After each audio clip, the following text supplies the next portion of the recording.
Hello, I'm Ian Wynd. I currently work for a communications company and which specialises in improving companies' communications between the employers and employees.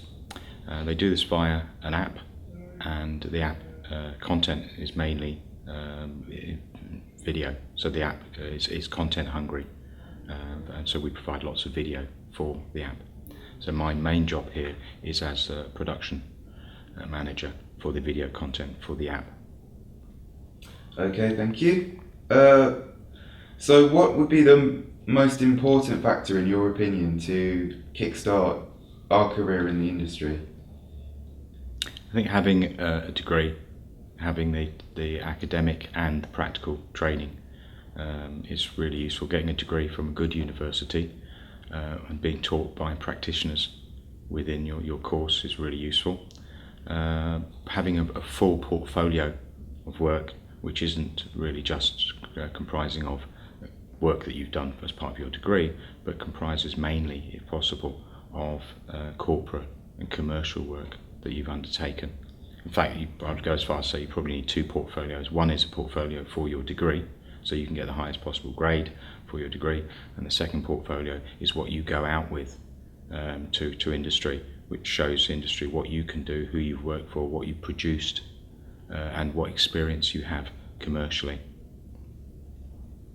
So in terms of experience versus a degree, how important do you think the experience is to you for employment in the industry? I think they could be seen as two separate routes. You can, of course, do what many people do, take a degree and pick up some experience whilst you're doing the degree.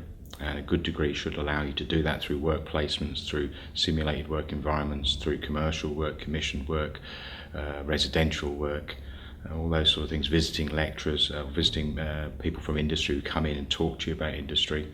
That's all very important. But another very viable and very valuable route is if you had an opportunity to go straight into industry, maybe as a runner or as a trainee or on an apprenticeship or something like that, where you are working alongside practitioners in an industry environment. That's just as valid. You may not get the academic support and background and information, but you're getting all of the practical skills. So there's a lot to be said for both routes. They both have their merits. Quite often people who get degrees then end up going down the second route anyway, which is getting the practical experience, and almost to the point where they need to start again as a runner, etc., and work their way from there. Okay. What methods did you originally go through in order to seek employment, and how does this vary to how you get work now? So this is in terms of the world, the fact that the world is changing and everything's sort of online now, everyone's more interlinked. I believe, and particularly as an older person, I'm going to believe that and stand by the fact that the craft, understanding the craft is critical, is essential. Using the new technologies, etc., is obviously really useful, keeps costs down, is really fast and immediate, but you still need to understand the craft that you're working within. In terms of employment, I think being out there so that you're connected up digitally and people can connect up to you very quickly is incredibly important. So your portfolio, the way that you're interacting digitally with other people, networking, etc., is very, very important. The more people that you can touch, the more people that can see you, the easier it may be for you, bearing in mind that everyone else is doing pretty much the same thing. You may need a sort of a USB, unique sales point, or something that's different about you, which could be within your portfolio or the way that you contact people in order for you to get ahead of the game. But it's a different type of competition now. It's still incredibly competitive, but it's just working in a different way because it's digital, as opposed to walking in with a portfolio under your arm because you've made an application for a job, etc.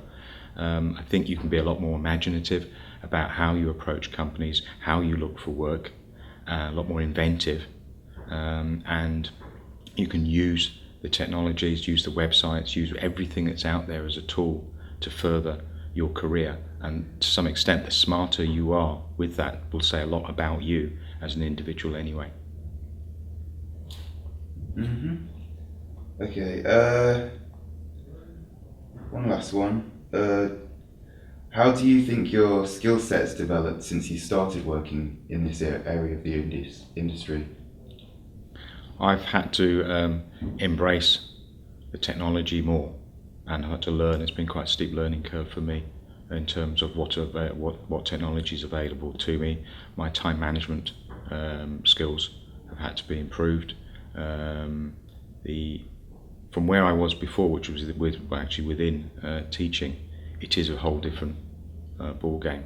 So I've had to make the move from public sector to private sector, understand how the private sector operates and what the expectations are here in the private sector. To some extent they're no different to anywhere else, but there are some differences between what I've been used to and the working environment I have now. There are many improvements. Things happen very quickly where I work now. Things can be done very quickly. I can get things actioned very quickly, which is a great bonus really in order to move work forward. Plus I work with a very professional team who I can trust to get on with work, which is again really useful. And it's driven by money, by making profit. So the costs are involved in projects, costing a project correctly and making sure the profit margins are correct, working within those budgets is incredibly important. Otherwise the company doesn't make money, and we are here to make money, as well as keep our clients happy and produce good videos, if not great videos.